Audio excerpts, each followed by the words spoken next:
சனிக்கிழமை காலை ஜெபம். அன்புள்ள பரமபிதாவே, இந்த வாரத்தின் இறுதி நாளான சனிக்கிழமை காலை வேளைக்காக உமக்கு நன்றி செலுத்துகிறேன். கடந்து வந்த 6 நாட்களும் எங்களை கண்மணி போல காத்தீரே, உமக்கு ஸ்தோத்திரம். இந்த வாரத்தின் வேலை பழுவை முடித்து நாங்கள் சரீர பிரகாரமாகவும் ஆவிக்குரிய ரீதியாகவும் புத்துணர்ச்சி பெற உதவி செய்யும். இன்று எங்கள் குடும்பத்தினர் ஒவ்வொருவரையும் உம்முடைய சிறகுகளின் நிழலில் மறைத்துக் கொள்ளும். தீய விபத்துகள், நோய்கள் மற்றும் பொல்லாங்குகளுக்கு எங்களை விலக்கி பாதுகாப்பீராக. நாளைய ஓய்வு நாள் ஆராதனைக்காக எங்கள் இதயங்களை இப்போதே ஆயத்தப்படுத்தும். உம்முடைய சமூகத்தில் மகிழ்ச்சியோடு வந்து நிற்க கிருபை தாரும். இயேசுவின் நாமத்தில் ஜெபிக்கிறோம், ஆமென்.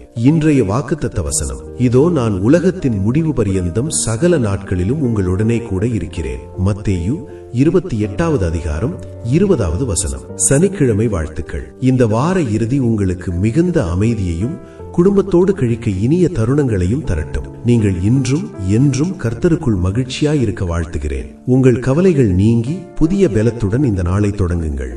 இனிய காலை வணக்கம். நீங்கள் நேசிக்கும் உறவுகளுக்கு இந்த ஆசீர்வாதமான ஜெபத்தை அனுப்பி வையுங்கள். உங்கள் இல்லத்திலும் உள்ளத்திலேயும் தேவனுடைய சமாதானத்தை கொண்டு வருவதில் நாங்கள் கர்த்தருக்குள் மகிழ்ச்சி அடைகிறோம். டெய்லி தமிழ் பிரேயர் பக்கத்தை மறக்காமல் ஃபாலோ செய்யுங்கள். கர்த்தர் உங்களை ஆசீர்வதிப்பாராக.